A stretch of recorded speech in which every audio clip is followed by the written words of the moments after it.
વિશ્વ આદિવાસી દિવસની ભવ્ય ઉજવણી YS arts and KS Shah commerce college DEVGADH Bariya ખાતે વિશ્વ આદિવાસી દિવસની ભવ્ય ઉજવણી કરવામાં આવી। આ કાર્યક્રમનો મુખ્ય ઉદ્દેશ આદિવાસી સમાજની સમૃદ્ધ સંસ્કૃતિ, પરંપરા, કલા, લોકજીવન અને વારસાની ઓળખ તથા તેના જતન અંગે જાગૃતિ લાવવાનો હતો। કાર્યક્રમની શરૂઆત દીપ પ્રાગટ્ય અને પ્રાર્થનાથી કરવામાં આવી। ત્યારબાદ આદિવાસી સમાજના ગૌરવપૂર્ણ ઇતિહાસ, પરંપરાઓ અને સાંસ્કૃતિક વારસાની માહિતી આપવામાં આવી। વિદ્યાર્થીઓ દ્વારા આદિવાસી સંસ્કૃતિને ઉજાગર કરતા લોકનૃત્ય ગીતો તથા વિવિધ સાંસ્કૃતિક કાર્યક્રમો રજૂ કરવામાં આવ્યા।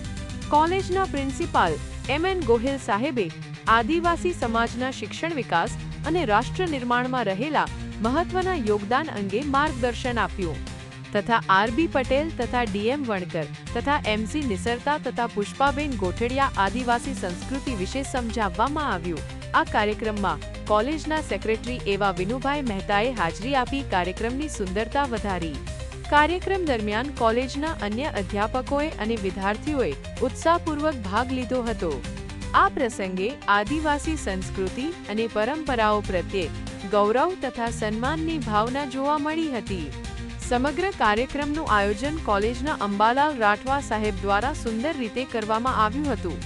કાર્યક્રમના અંતે RK પટેલ દ્વારા ઉપસ્થિત સૌનો આભાર વ્યક્ત કરવામાં આવ્યો અને રાષ્ટ્ર તથા સમાજના વિકાસમાં સૌ સાથે મળીને યોગદાન આપવાનો સંકલ્પ લેવામાં આવ્યો।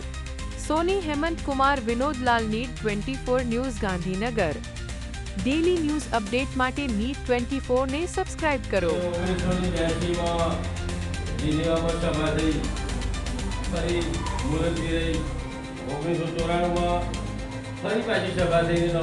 આદિવાસી વિશ્વ દિવસ તરીકે ઘોષિત કરવામાં આવ્યો અને આપણે ઉજવીએ, પણ શા માટે આદિવાસી દિવસ ઘોષિત કરવામાં આવ્યો? આપણને પ્રશ્ન થાય અને કોઈ પણ વાત પ્રશ્ન થાય ત્યારે જ એમાંથી આપણે જવાબ શોધવાનો પ્રયત્ન કરીએ ત્યારે વિશ્વના બુદ્ધિજીવીઓએ તો 100% વિદ્યાર્થી સહભાગી બને એટલા માટે આ વિષય રાખ્યો છે। વિવિધ દિવસો ઉજવાય આપણી કોલેજમાં ભૂતકાળમાં rose day, sari day, traditional dress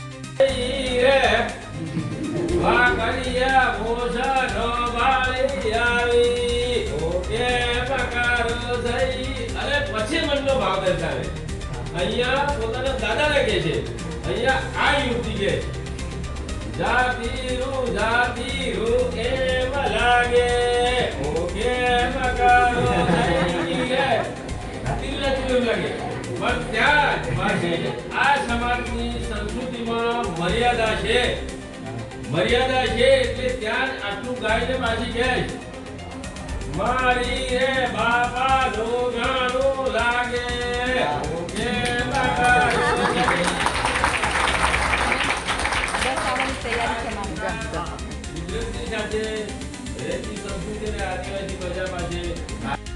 આદિવાસીઓના લક્ષણો આપણે ઇતિહાસ વિશે જોઈ ગયા કે 1982માં જીનીવામાં સભા થઈ, ફરી મુલતવી રહી, 1994માં ફરી પાછી સભા થઈને 9મી ઓગસ્ટે આદિવાસી વિશ્વ દિવસ તરીકે ઘોષિત કરવામાં આવ્યો અને આપણે ઉજવીએ, પણ શા માટે આદિવાસી દિવસ ઘોષિત કરવામાં આવ્યો? આપણને પ્રશ્ન થાય અને કોઈ પણ વાત પ્રશ્ન થાય ત્યારે જ એમાંથી આપણે જવાબ શોધવાનો પ્રયત્ન કરીએ ત્યારે વિશ્વના બુદ્ધિજીવીઓએ